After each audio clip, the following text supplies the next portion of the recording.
Notre force est notre vie en Jésus-Christ. Dieu notre force.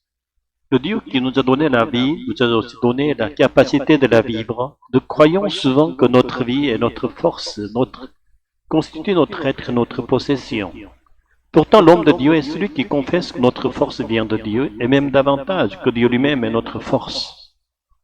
Qu'en est-il donc de notre vie? C'est la même chose. Le chrétien est celui qui confesse que la source de sa vie est en Dieu et qui désire devenir un avec la vie de Dieu. C'est pourquoi le psaume 81 chante dans la joie que Dieu est notre force. Psaume d'Asaph au chef des chœurs sur la guitare. Chantez avec joie à Dieu notre force. Poussez des cris d'allégresse au Dieu de Jacob. La tentation de mettre Dieu à l'épreuve. Ceux qui refusent de reconnaître que Dieu est de la force de leur vie s'interrogent sur sa présence réelle et cherchent à le mettre à l'épreuve. Même ceux qui ont expérimenté les miracles du salut de Dieu disent ainsi.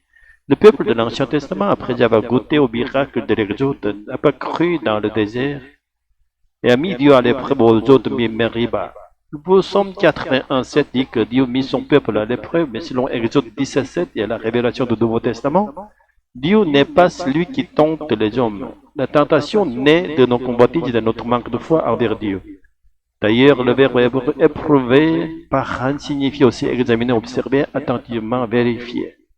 Exode 17:7, il donna à ce lieu le nom de Massa et Moriba, parce que les Israélites y contestèrent et ils mirent l'Éternel à l'épreuve, en disant, l'Éternel est au milieu de nous, oui ou non?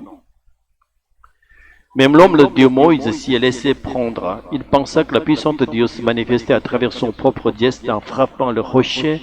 Il le frappa 2 fois avec force. Par là, Moïse voulut substituer sa propre autorité à celle de Dieu. Peut-être fut-il emporté par le désir de frapper le peuple devant la présence de Dieu. Peut-être aussi que l'ardeur sanguine qui n'avait autrefois poussé à tuer un Égyptien pour défendre un Hébreu se réveilla en lui.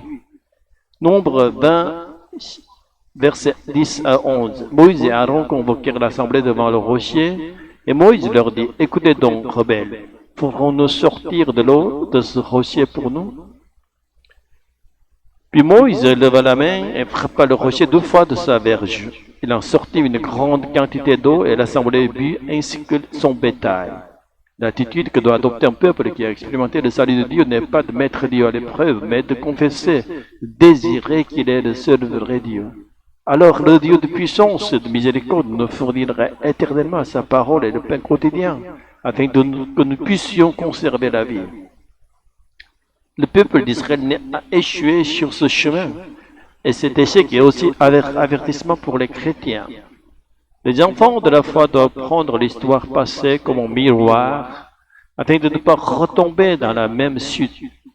Car si nous ne veillons pas, notre nature est portée à douter de Dieu et à le mettre à l'épreuve.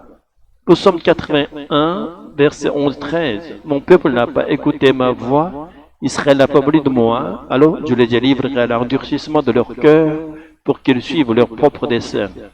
Ah, si mon peuple m'écoutait, si Israël marchait dans mes voies. Le chemin du salut, Jésus-Christ. Ici, le mot hébreu Derek signifie le chemin de la vie, le mode de résistance est donc le chemin véritable du salut. Depuis toujours, les hommes ont cherché ce chemin. En Orient, on appelle parfois sage maître du Tao, celui qui l'a trouvé. Tous les hommes aspirent à ce chemin du salut. Quant à nous, qui avons fait l'expérience du salut de Dieu, nous devons rechercher le chemin de Dieu. Or, ce chemin est déjà venu jusqu'à nous par l'incarnation de Jésus. Ce chemin, c'est Jésus lui-même. Jean 14:6, Jésus lui dit, « Je suis le chemin, la vérité et la vie. Nul ne vient au Père que par moi. » Nous devons entrer dans le Christ Jésus, qui est le chemin unique vers le Père, notre force et notre salut. Dieu ne nous a pas seulement indiqué ce chemin, mais il nous a aussi donné sa parole et le Saint-Esprit pour que nous puissions y marcher jusqu'au bout. Puisse chacun de nous jouir pleinement de ce salut parfait. Au nom de Jésus-Christ, Alléluia, Amen. Dieu d'amour et de puissance, nous confessons que notre vie et notre force viennent de toi. Délivre-nous du chemin de l'épreuve et conduis-nous à suivre uniquement ta voie. Puisque Jésus-Christ est lui-même le chemin, la vérité et la vie, permets-nous de marcher en lui jusqu'à la fin et soutiens-nous par ton esprit et par ta parole.